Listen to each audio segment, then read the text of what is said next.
Okay, welcome to today's meeting of the Accounts Commission. We are today in Edinburgh. The public session of today's meeting is, I must remind you, it's being recorded, and the recording will be made available by Accounts Commission website as soon as is possible. They're also available on request in the interim. Members of the public are also welcome to observe the public session of the Commission's meeting today. Those who are watching this morning, thank you for taking time to join us. You're here to observe though and to not participate, and if your camera and microphone are already off. For anyone participating in the meeting who is joining us online, please keep your camera off and your microphone on mute, except when it's your item. And may I ask all of those who are speaking during the meeting to speak clearly and loudly for the benefit of the recording, but also for anybody with reduced hearing. That takes us to item 1, apologies. Any apologies for absence? No apologies. Any declarations of interest or new declarations of connections, Derek? This one, I think it's a minor one, reading the papers. Item 9, the Leisure Trust. I am currently working with a community group in Clackmannanshire that's pursuing a transfer of ownership, and I know the paper actually makes reference to Clackmannanshire Council. It's not the one I'm involved in. I don't think it precludes me participating, but I just wanted to mention it. Oh, thank you. Jennifer? Just in relation to item 11, as a chief exec of a public body, I'll obviously be on the receiving end of the annual audit process next year, but I don't think that precludes me from discussing the planning guidance. Thank you. Angela? And on item 9, I don't think it precludes me, but I'm currently undertaking a review of Creative Scotland and the National Body for Culture and Art. Wait a minute, that was really hard to hear. I don't know how we're... Volumes as max. Okay, Angela, can I maybe ask you to speak slightly louder on that one so that we can get it on the record? Okay. I wanted just to declare that I am currently undertaking a review of Creative Scotland, the National Body for Culture and Arts, but it's not mentioned or referenced in the report. Okay, thank you. And Malcolm. Thanks, Chair. It's similar to Jennifer's as a board member of a public body.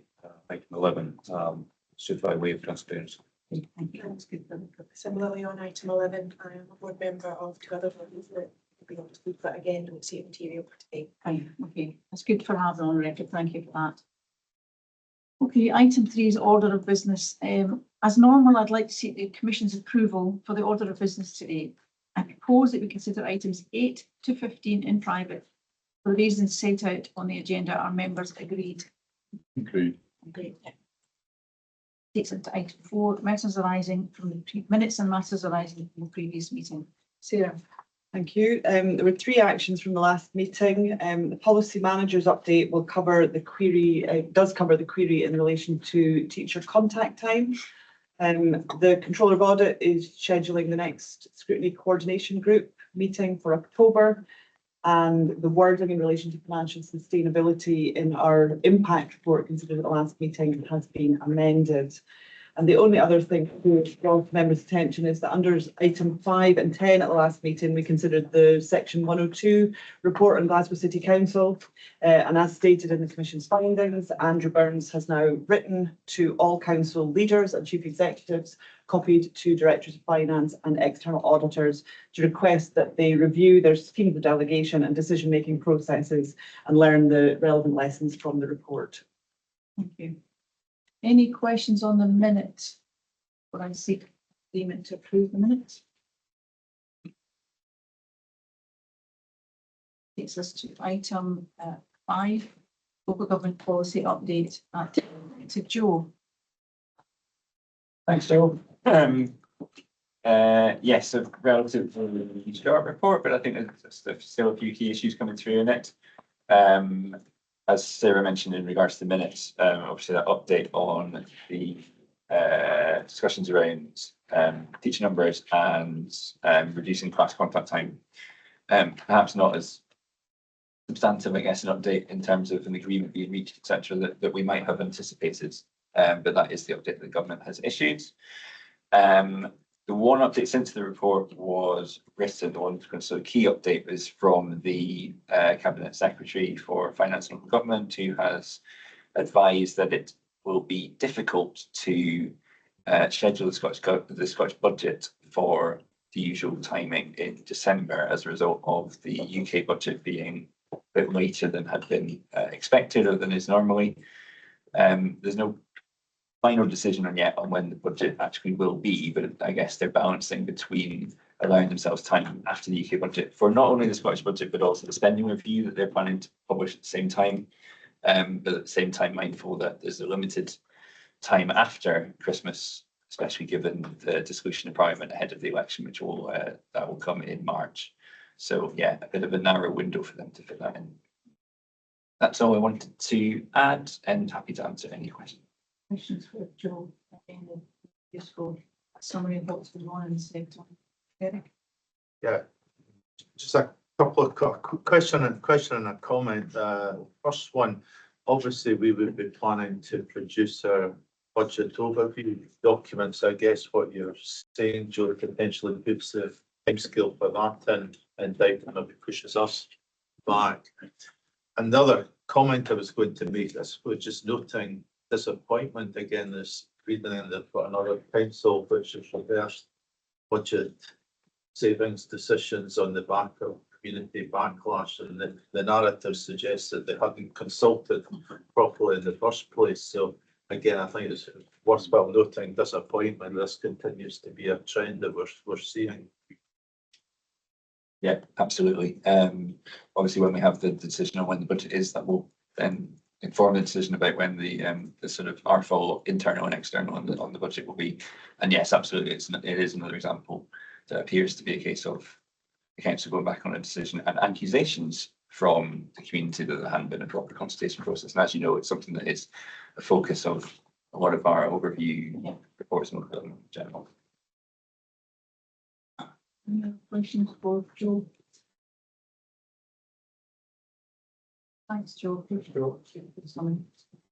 Takes us to Chair's update. You've got to pay for a short summary of the things I've been doing. I want to take a flag up 2 or 3 things of what's for me. I think I've talked about attending the Solace conference, this year's Solace conference, which whilst it was inevitably a challenge for most of the chief execs and finance directors and those in the sector, recognising the financial challenges, did feel a bit more upbeat to me about, well, actually, do you know what? We are now the group that can make the difference, and if it's not now, then when? So I felt slightly more uplifted than I did last year, that there is an acceptance that now we can actually probably do some of the more difficult things, because there is the option is not an option anymore. So that was an interesting kind of feeling for me. We went to see, following up the BV in East Lothian, we went to see Malcolm, Jennifer and I went to see the council and the leader. And again, another useful insight into their thinking about our reports. Again, strong support for what we're doing, and the kind of perennial challenge about frustration at not being able to make a contribution at the actual best value review itself. But we've been signaled that we're mindful of if there's any significant issues that they would we would choose to bring that to a future commission and speak about it publicly, so that there is some sort of a formal route out to some of the frustrations they might feel. But we did flag up the idea that they should make sure they get fully engaged with the process, so that anything that does come to the commission, they're cited on, comfortable with, and have managed to put all the evidence out there ahead of it coming to a commission, rather than waiting and say that we didn't get a chance to bring this forward. Jennifer and Malcolm, is there anything you would like to pick up or say specifically about that? Again, just a useful piece of literature.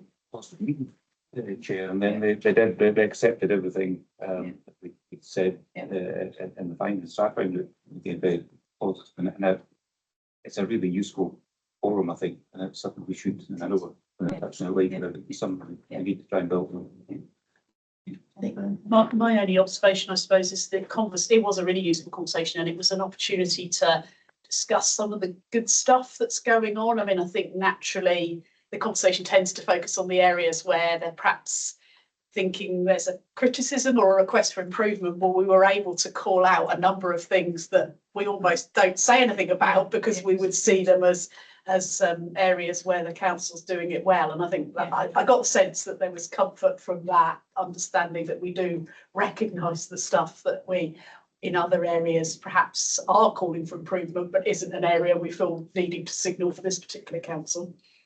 No, I think it gives us a good insight at the local level, what's of interest and important to the chief execs and the council officials and leaders, which is important because that's principally who our reports are targeting that in the community. So I think that was is a good session and is a good forum to be doing. So we are, again, just wanted to pick up our consultation on our work programme, which we had a formal kind of correspondence back, which has been good.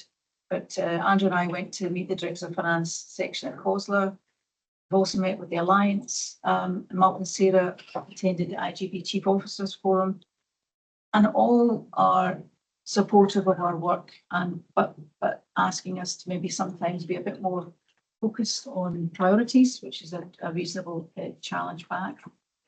But they do value the work that we're producing, which I think gives us comfort that we are having an impact, the right impact, and doing some of the right things. Andrew, you also attended Scottish Government's Local Government Directorate Team Day, and I think you had an interesting session. Yeah, no, it's interesting, Joe. And I thought it was really positive that the local government director invited the commission to go and speak to them at the sort of away day, what was on site at Victoria Quay. And when I arrived there, there was about 6 of the teams representative from the directorate. There was about 25 to 30 folk in the room. And I just gave a 10 or 15-minute overview of the commission's role, its work and what it undertook. And then there was about 30, 40 minutes of discussion and questions, and it was really constructive and positive. And I think the feedback I've had from Ellen Lever was positive as well. So a really worthwhile engagement to take part in, I think. I think communication to all stakeholders is important, and we're really making a difference, I think, this year of getting out and about and getting that our voice out, but also getting feedback, which is valuable from our deciding what our work program's going to look like. So good, thank you for that. Any questions on any of those items or anything on the page in the pack? Okay. Okay. Any other public business anybody wishes to raise? So on that basis, I'll ask the public business as of now. Thank you.